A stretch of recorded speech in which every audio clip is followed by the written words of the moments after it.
Hi, this is Ruth Royal from Youth Pledge for Employers, and I'm really pleased to be here today with Simon Wingfield, who's the founder at Wingfield Consultants. Hello, Simon. Lovely to meet you. Hi, lovely to see you, Ruth. So tell us a bit about what Wingfield Consultants do. Yes, so I set up the business, funnily enough, in my own name, which Right. That's not an ego thing. It was just a heritage thing, really. Nice. So I set it up last June. I'd been working for big companies like Sainsbury's and Tesco's for over 30 years, and I just got to the point where I wanted to found my own company before, I regretted it. Wow. And I'd moved back to Norfolk, which is my home county, and I love it very, very much. And I decided to go on my own. And I do have associates, but I formed Wingfield Consultants last June.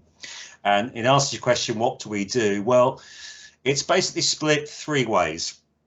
So about 80% of my time is working with clients that pay me, which is nice. Most of those clients are local, and most of those clients are in the food and drink sector, which is a brilliant sector to work for in Norfolk and Suffolk, because we're very, very famous of, agriculture, farming, but also we've got lots of producers and suppliers and makers of really good food and drink products. So to give you a flavour, at the moment, I'm working with 3 clients, separate clients, but all in the spirits category. Wow. So one makes lovely gin, right, in Downham Market. One makes super vodka, and that's in North Norfolk. Right. And another makes a new type of rum, and that's actually in Bury St Edmunds in Suffolk. Wow. So that's just an example of some of the work I do. I do have national and international clients. Gosh. But about 80% of my clients are what we call SMEs, so small, medium-sized enterprises. And that's really good. And a lot of those come from the Broadland Food Innovation Centre, which is quite close to us in Ethel. So that's about 80% of my time getting paid, which is nice. About 15% of what's that up to? 95. Yes, I can do maths. 15% of my time is what we call pro bono work. So it's free work that I do. So I'm a member of the Norfolk Community Foundation, which is an umbrella group for Norfolk charities.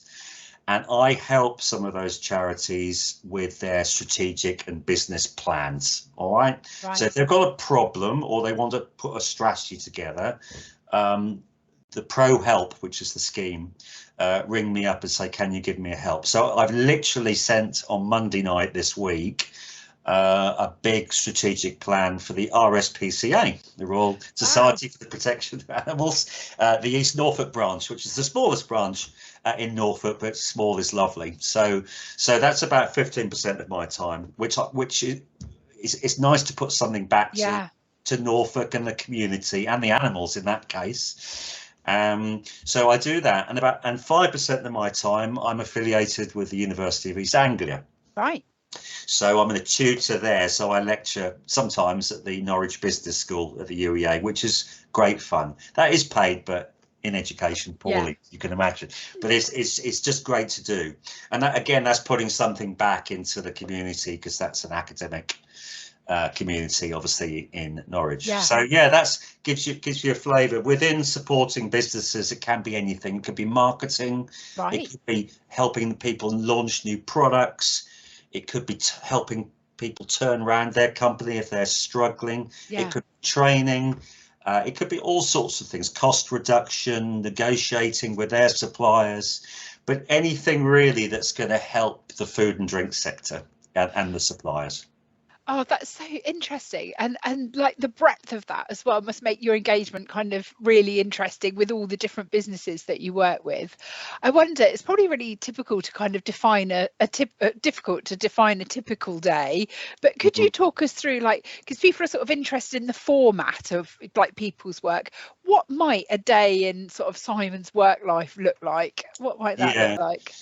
Because I'm a consultant, it's quite flexible. So the food and drink industry is, very, very fast moving. There's always innovation. There's always new suppliers coming in, old suppliers going out. There's obviously huge food trends, vegetarian, vegan. So it's quite a complex but very, very exciting market. So you have to move with the time. So a typical day for me actually is I spend quite a lot of time on planning. Right. I tend to get up very early and I start work about 6:30, 7 o'clock. Gosh. It's a bit Spanish. I do a little bit of a siesta at lunchtime and then I work until about 7 in the Very evening. civilized. But a lot of my early stuff is planning for the day, reading articles, journals, books, newspapers on what's going on in the sector, especially in Norfolk and Suffolk. So that's just to keep me up to date with what's going on, and obviously doing research about potential new clients. Then usually the majority of my day is two things. It's either working on client projects, so I'm an absolute whiz at PowerPoint because I do most things on PowerPoint because it's a very easy way for people to, rather than Word, to understand concepts and plans and thinking and everything else. So I spend quite a lot of time on client projects. So I'm doing those three at the moment, all in alcohol. I don't just do alcohol, but that's one of them. Sometimes I go and obviously meet clients, and that's usually the start of a project and the end of a project. But during that, it's usually calls like this just to keep them updated and for me to ask questions. Obviously, I do lectures and I go to various organisers' events. So I've got one actually after our chat, right. which is run by the Food Innovation Cluster, which is part of the University of East Anglia. And they're doing a thing about how to do your own PR. It's a little sort of webinar, which is great.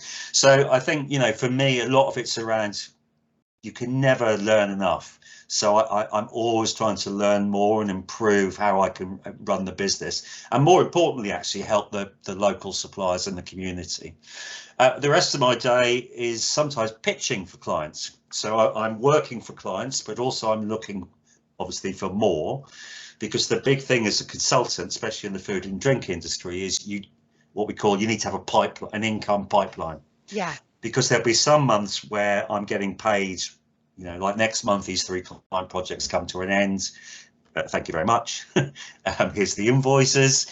But you could be working, a month or two where you don't get the income. So the income that you have had covers you until the next time you get a new client. So I'm speaking to a porridge supplier on Friday, which will hopefully be a new client of mine, and they just contacted me via the website. I think they'd seen me on LinkedIn, which is a great tool for everybody, by the way, LinkedIn, especially in the food and drink sector as well. So that's a typical day, but it's odd. I normally take Thursdays off and I work Sundays.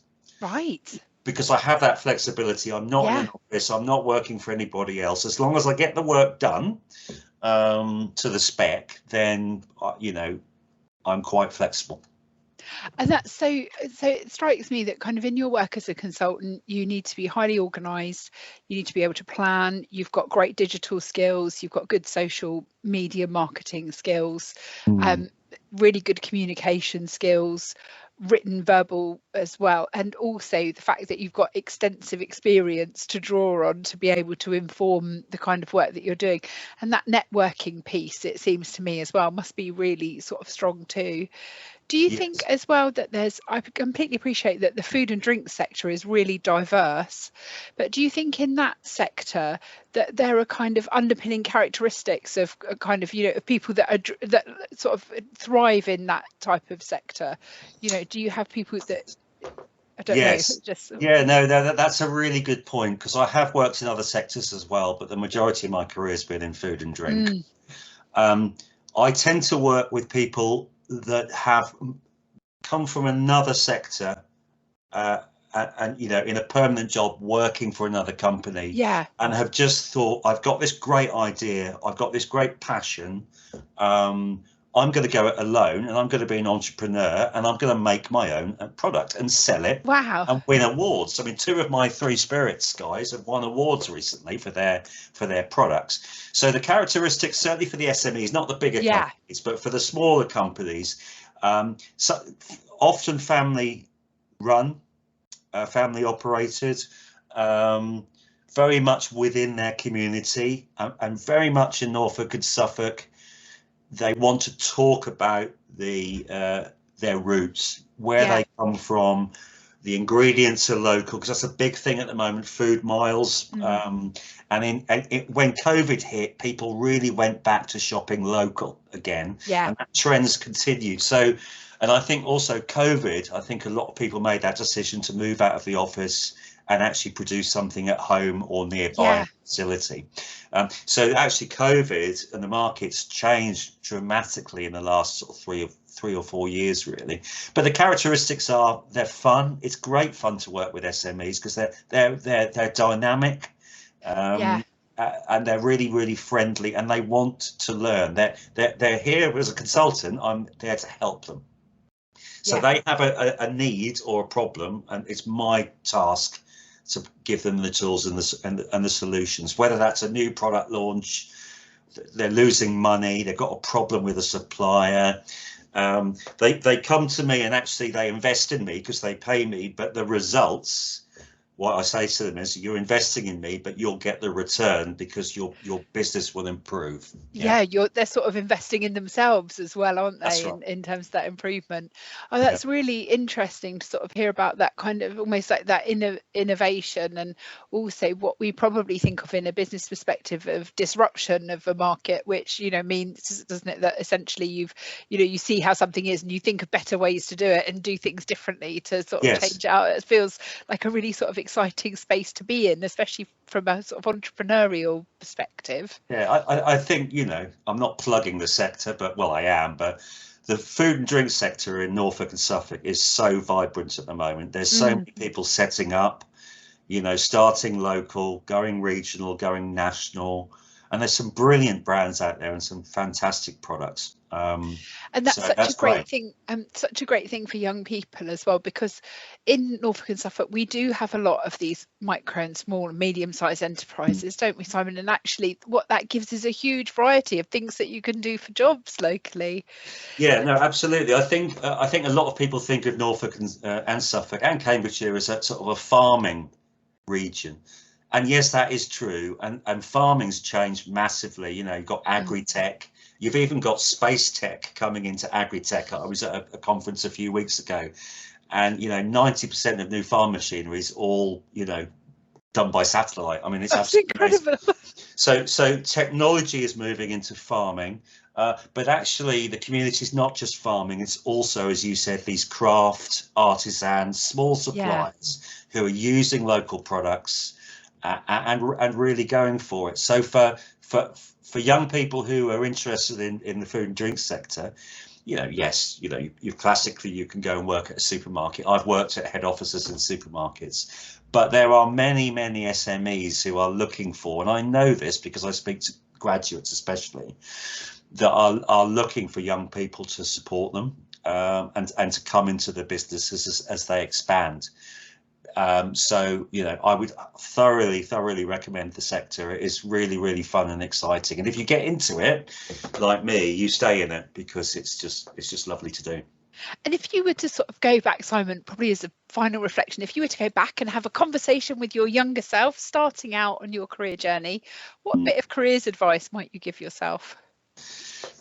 Yes, that's a good question, and probably the advice I take now that I wouldn't have done when I was 16. I mean, I went to university and did archaeology, right? So that's something completely different. I think what I said to you earlier about constant learning, I think if I'd have started again, I would have probably spent less time on the doing and a bit more on the planning.